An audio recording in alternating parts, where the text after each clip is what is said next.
Excuse me చెప్పండి sister. Sir మా పక్కన బాబుకి కాఫ్ వస్తుంది సార్. సిరప్ తీసుకొద్దామని మెడికల్ షాప్కి వెళ్తే ప్రిస్క్రిప్షన్ ఉంటేనే ఇస్తాను అంటున్నారు సార్. సో ఇది వరకు ఇష్టం ఉన్నట్టు ఇచ్చారు కదా, ఇక్కడ అవును సార్, అలానే వెళ్ళాను సార్, అని ఇవ్వట్లేదు. అవును, ఈ మధ్య మనకి ఇండియన్ గవర్నమెంట్ వాళ్ళు ఒక రూల్ పాస్ చేశారు. కాఫ్ సిరప్స్ని డాక్టర్ ప్రిస్క్రిప్షన్ లేకుండా ఇవ్వద్దు అనేది. దాని షెడ్యూల్ కే డ్రగ్స్ నుండి తీసేయడం అంటే షెడ్యూల్ కే డ్రగ్స్ తీసేయడం అంటే మామూలుగా అయితే షెడ్యూల్ కే డ్రగ్స్ అంటే యాస్పిరిన్, మనం పారాసెటమాల్ జ్వరానికి అని చెప్పేసి ఇష్టం ఉన్నట్టు మనం కౌంటర్లో తీసుకుంటాం మెడికల్ షాప్స్. సో దాని కొన్ని డ్రగ్స్ని మనం షెడ్యూల్ కేలో పెడతాం. సో దానికి డాక్టర్ ప్రిస్క్రిప్షన్ అవసరం లేదు. సో దాంట్లో ఇప్పుడు సిరప్స్ కూడా ఉన్నాయి, కాఫ్ సిరప్స్. ఏం చేసినంటే కాఫ్ సిరప్స్ ఇష్టం ఉన్నట్టు తీసుకోవడం, మిస్యూజ్ చేయడం. సో ఈ మధ్య మనకి కొన్ని న్యూస్లో వింటున్నాం. సో కాఫ్ సిరప్స్ తాగేసి చిన్నపిల్లలు చనిపోయారు. దాంట్లో ఎందుకంటే కొంతమంది అంటే 2 years లోపు యాక్చువల్గా మనకి కాఫ్ సిరప్స్ అవసరం లేదు.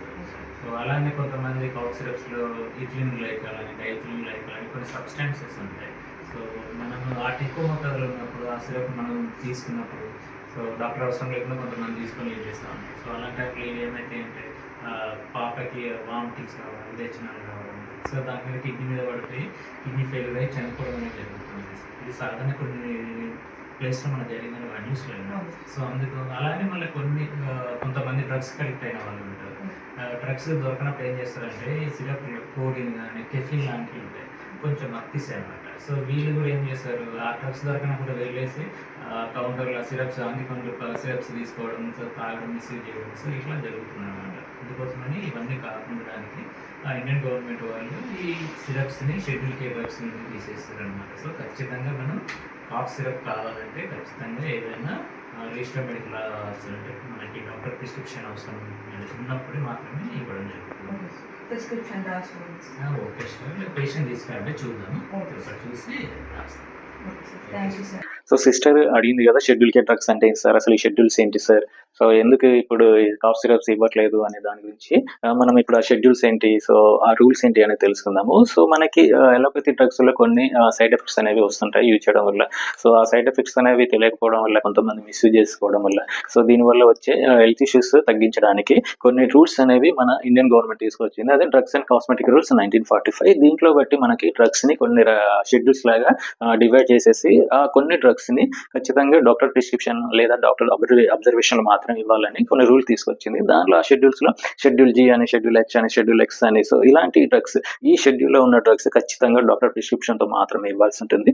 మన షెడ్యూల్ జీలో చూడాలనుకుంటే క్యాన్సర్ డ్రగ్స్, అలాగే ఫిట్స్ కి సంబంధించిన డ్రగ్స్, అలాగనే మనకి షుగర్ కి సంబంధించినవి, కొన్ని కాఫ్ సంబంధించిన డ్రగ్స్ ఉంటాయి. దీన్ని ఖచ్చితంగా డాక్టర్స్ అండర్ అబ్జర్వేషన్ లో మాత్రమే యూజ్ చేయాల్సి ఉంటుంది. అలాగే షెడ్యూల్ హెచ్ అండ్ H1, దీనిలో మనం విపరీతంగా యూజ్ చేసే యాంటీబయాటిక్స్, అలానే కొన్ని సైకియాట్రిక్ డ్రగ్స్, అలాగే మనం టీబీకి యూజ్ చేసే యాంటీ టీబీ డ్రగ్స్. సో మనకి దీంట్లో యాంటీబయాటిక్స్ అనేవి ఈ డాక్టర్ ప్రిస్క్రిప్షన్ తో మాత్రమే ఇవ్వాలి. కానీ ఇప్పుడున్న సిచ్యువేషన్ లో ఇండియాలో చాలా వరకు మిస్యూజ్ అవుతున్నాయి. దానివల్ల మల్టీ డ్రగ్ రెసిస్టెన్సీ, అంటే దానికి మనం ఒక యాంటీబయాటిక్ యూజ్ చేసినప్పుడు దానికి ఒక జ్వరం తగ్గడానికి మనం యాంటీబయాటిక్ యూజ్ చేస్తే అవి ఈ టైంలో దానికి రెసిస్టెన్స్ వచ్చి తగ్గడం అనేది తగ్గింది. సో కాబట్టి ఖచ్చితంగా మన యాంటీబయాటిక్స్ ని డాక్టర్ ప్రిస్క్రిప్షన్ ఉంటే మాత్రం తీసుకోవాలి.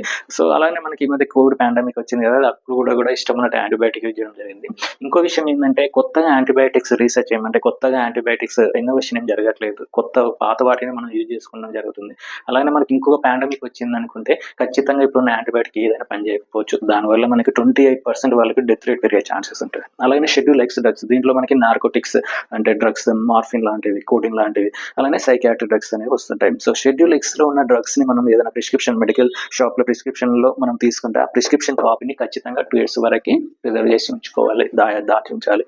సో మనం చెప్పినట్టు ఇప్పుడు కాఫ్ సిరప్ షెడ్యూల్ కే నుండి తీసేసాను కదా, ఆ షెడ్యూల్ కే డ్రగ్స్ కి మనకి డాక్టర్ ప్రిస్క్రిప్షన్ అనేది అవసరం లేదు, అది కౌంటర్ తీసుకోవచ్చు. దానిలో మనకి జనరల్ గా దొరికే పారాసెటమాల్, జ్వరానికి యూజ్ చేసే ఆస్పిరిన్ లాంటివి, అలానే కాఫ్ సిరప్స్. సో ఈ కాఫ్ సిరప్స్ మిస్యూజ్ అవుతుంది కాబట్టి ఇది షెడ్యూల్ కే నుండి తీసేసి డాక్టర్ ప్రిస్క్రిప్షన్ ఉంటే మాత్రమే ఇవ్వడం అనేది జరుగుతుంది. సో కాబట్టి మీరు ఖచ్చితంగా గవర్నమెంట్ కూడా ఈ యాంటీబయాటిక్స్ ని కూడా ఖచ్చితంగా కొన్ని డాక్టర్ ప్రిస్క్రిప్షన్ ఉంటే ఇవ్వండి అని చెప్పేసి స్ట్రిక్ట్ రూల్స్ పాస్ చేయడం. సో ఏదైనా డీవియేట్ అయితే ఖచ్చితంగా వాళ్ళ మీద యాక్షన్ చేయడం తీసుకుంటే మనకి యాంటీబయాటిక్ రెసిస్టెన్స్ కూడా తగ్గుతుంది.